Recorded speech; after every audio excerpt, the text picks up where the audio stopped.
Hello everyone, welcome to Infotenia, the first and the most authentic information channel of Pakistan.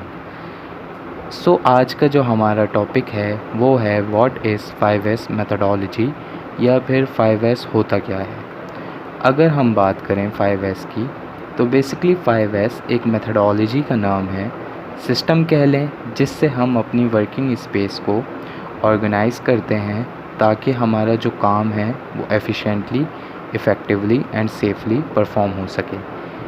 5S system focus करता है हर चीज़ को उसकी जगह पे रखने के जहाँ वो बिलोंग करती है और वर्क प्लेस को क्लीन रखने के, जिससे वर्कर्स के लिए आसान हो जाता है उनकी जॉब या टास्क परफॉर्म करना without any wastage of time और इंजरी के।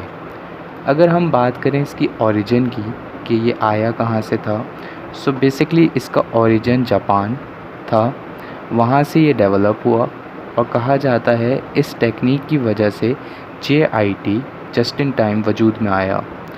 टोयोटा प्रोडक्शन सिस्टम या फिर आप कह सकते हैं कि टोयोटा मोटर कंपनी ने मिड 20th सेंचुरी में इंट्रोड्यूस करवाया था अपने टोयोटा प्रोडक्शन सिस्टम के अंदर। वेस्ट में इसको लीन मैन्युफैक्चरिंग से जाना जाता है और इसका एम प्रोडक्ट और सर्विसेज की वैल्यू इंक्रीज़ करना है फॉर द कस्टमर्स, और ये तब ही पॉसिबल है जब हम अपनी प्रोडक्शन प्रोसेस में से वेस्ट को एलिमिनेट कर दें, और ये मेथडोलॉजी हमें वही करने में हेल्प करती है। Moving on to next slide, benefits of 5S। कुछ बेनिफिट्स अगर हम देखें इसके तो वो ये हैं कि फ़र्स्ट, अगर 5S इम्प्लीमेंट कर दें तो वर्क प्लेस को ज़्यादा से ज़्यादा प्लेजेंट बना देता है। सेकंड, 5S वर्क की एफिशिएंसी को इंक्रीज़ कर देता है।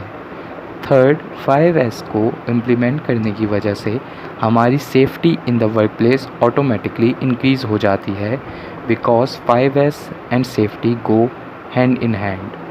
फोर्थ, 5S जो है वो बेटर कस्टमर सेटिस्फेक्शन की तरफ हमें लीड कराता है, जिसकी वजह से हमारी प्रोडक्टिविटी हायर हो जाती है ऑटोमेटिकली।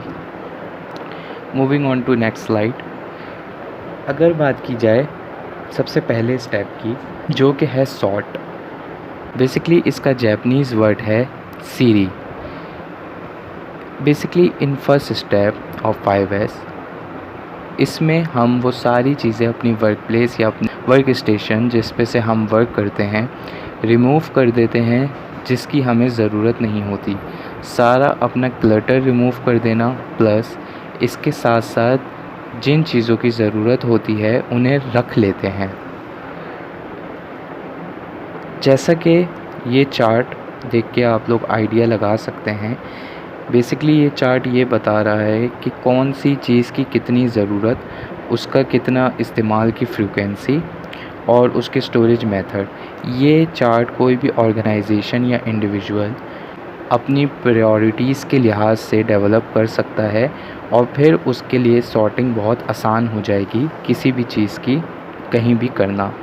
आप लोग वीडियो पॉज करके ये चार्ट देख सकते हैं और आपको इससे आइडिया हो जाएगा कि किस तरह आप लोग भी चीज़ों को सॉर्ट कर सकते हैं इन अ वर्क प्लेस और in your individual life. Second जो इसका स्टेप है वो है सेट इन ऑर्डर। इसका जापानीज़ वर्ड जो है वो है सीटॉन। सेकंड स्टेप में हम अपने सारे ज़रूरी आइटम्स जिनकी ज़रूरत हमें लगता है कि हमें है या होगी इन फ्यूचर, उनको अरेंज करके ऑर्डर में रख लेते हैं। फॉर एग्ज़ाम्पल, जैसे कि इस पिक्चर से आप लोग आइडिया लगा सकते हैं कि दिस इज़ वर्क स्टेशन, और इसमें जितनी भी चीज़ों की उनको ज़रूरत थी उन्होंने उनको उसकी डेजिग्नेटेड प्लेसेस पे रख दिया है ताकि जब काम आए और उनको इन चीज़ों की, इन टूल्स की ज़रूरत पड़े तो काफ़ी ईज़िली वो इनको एक्सेस कर सकें। अगर हम दूसरी पिक्चर देखें तो इसमें बिफ़ोर हमें ये बता रहा है कि किस तरह एक एम्प्लॉय की जो वर्क डेस्क थी वो क्लटर से भरी हुई थी और अनऑर्गेनाइज थी, जिसकी वजह से उसका काम इफ़ेक्ट हो रहा था, उसकी एनर्जी वेस्ट हो रही थी और वो प्रोडक्टिव नहीं हो पा रहा था। और दूसरी आफ्टर वाली पिक्चर में हम देख सकते हैं कि जब इसको सेट इन ऑर्डर में कर दिया ऑफिस डेस्क को, तो अब उसके लिए काम करना कितना इजी हो गया है। वो अपने सारे इम्पॉर्टेंट स्टफ़ को ईज़िली एक्सेस कर सकता है। इससे उसकी एनर्जी भी बचेगी और उसकी प्रोडक्टिविटी भी इंक्रीज़ हो जाएगी ऑटोमेटिकली। तीसरा जो स्टेप है वो है शाइन। इसका जो जापानीज़ वर्ड है वो है सीसो। बेसिकली थर्ड स्टेप में हम अपने वर्क प्लेस को साफ़ सुथरा रखते हैं, ज़्यादा से ज़्यादा किसी भी किस्म का ट्रैश या डर्ट वगैरह को एलिमिनेट कर देते हैं। 3 स्टेप अप्रोच टू क्लीनिंग। इसमें बेसिकली बताया गया है कि किस तरह हम मैक्रो लेवल पे, इंडिविजुअल लेवल पे और माइक्रो लेवल पे चीज़ों को क्लीन रख सकते हैं। आप लोग वीडियो पॉज करके इसको एक दफ़ा देख सकते हैं। Moving on to next step, standardize. इसका जो जापानीज़ वर्ड है वो है शिकित्सु। इस स्टेप में बेसिकली हम स्टैंडर्ड्स और गाइडलाइंस को इस्टेब्लिश करते हैं ताकि हमारे वर्क प्लेस में क्लीनलीनेस है वो बरकरार रहे। जैसे कि ये पिक्चर आप इंटरप्रेट कर रही है कि अगर हमारी चीज़ें स्टैंडर्डाइज नहीं होंगी, हमारे गाइडलाइंस नहीं बनी हुई होंगी स्टैंडर्डाइजेशन की, तो जहाँ तक हमने ग्रो किया है हमें ख़तरा है कि हम वापस back to the square zero आ जाएं, क्योंकि हमारा सारा काम लॉस हो सकता है अगर हम कोई स्टैंडर्ड या बेंचमार्क क्रिएट नहीं करेंगे।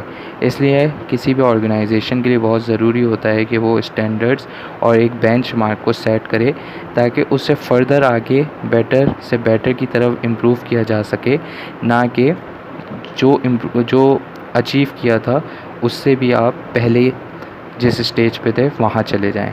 So this picture is interpreting जो मैंने आपको अभी समझाया।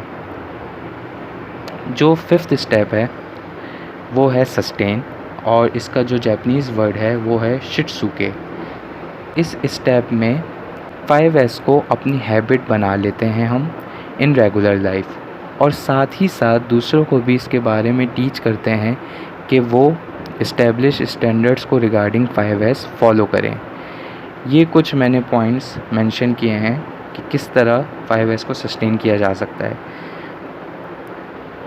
अगर मैनेजमेंट की कमिटमेंट नहीं होगी तब भी कभी 5S इम्प्लीमेंट नहीं हो सकता। सबकी इन्वॉल्वमेंट बहुत ज़रूरी होती है इसमें। अगर ऑथराइजेशन नहीं होगी मैनेजमेंट की तरफ से तब भी 5S की एक्टिविटीज़ परफॉर्म नहीं कर पाएंगे एम्प्लॉइज़ और वर्कर्स एट्सेट्रा। 5S को ऑर्गेनाइजेशन में प्रमोट करना चाहिए, क्योंकि आजकल लोगों को इतनी इन सब चीज़ों के बारे में अवेयरनेस नहीं है, तो हमें अवेयरनेस देनी चाहिए। अगर हमने सोच लिया है कि 5S को इम्प्लीमेंट करना है तो इम्प्लीमेंट करके ही छोड़ना चाहिए, बीच में से उसको नहीं छोड़ देना चाहिए। गेम्बा वॉक बाय CEO या मैनेजर्स को जाके अपने लाइन वर्कर्स के पास या जो भी रियलिटी चल रही है किसी भी साइट में वो देखनी चाहिए, उनसे फीडबैक लेना चाहिए और उनको इनकरेज करना चाहिए 5S इम्प्लीमेंट करने के लिए। एक कमेटी बनानी चाहिए 5S की और उससे मंथली रिव्यू लेते रहना चाहिए कि क्या प्रोग्रेस है और कितना हमने अचीव कर लिया है और कितना अभी हमें और फर्दर आगे बेटरमेंट की तरफ जाना है। 5S अगर एज अ प्लेटफॉर्म हमें बनाना चाहिए और बेस बनानी चाहिए, क्योंकि अगर ये इम्प्लीमेंट हो गया तो इसके बाद हम अपनी ऑर्गेनाइजेशन में, वर्क प्लेस में अदर कंटिन्यूस इम्प्रूवमेंट की जो प्रोग्राम्स इनिशिएटिव्स हैं उसको भी लॉन्च कर सकते हैं और उसको भी इम्प्लीमेंट कर सकते हैं। आई होप आपको इस वीडियो के एंड तक देखने से फ़ायदा हुआ होगा एंड नाउ आपको समझ आ गई होगी कि बेसिकली 5S मेथडोलॉजी होती क्या है। अगर अभी भी कोई क्वेरी या क्वेश्चन है माइंड में तो feel free to ask me, comment करके आप लोग पूछ सकते हैं, या अगर कोई सजेशन है वो भी दे सकते हैं। और अगर किसी और टॉपिक पे वीडियो आप लोग चाहते हैं कि मैं बनाऊं तो kindly do mention that to in the comment section. And अगर आपको इस लेक्चर से रिलेटेड PPT चाहिए तो वो भी आप मुझसे कमेंट सेक्शन में मांग सकते हैं। I will provide the link. I will catch you guys in the very next video with another interesting topic. जब तक के लिए do like this video, share and comment and subscribe to our channel Infotainia study wisely. Thank you so much.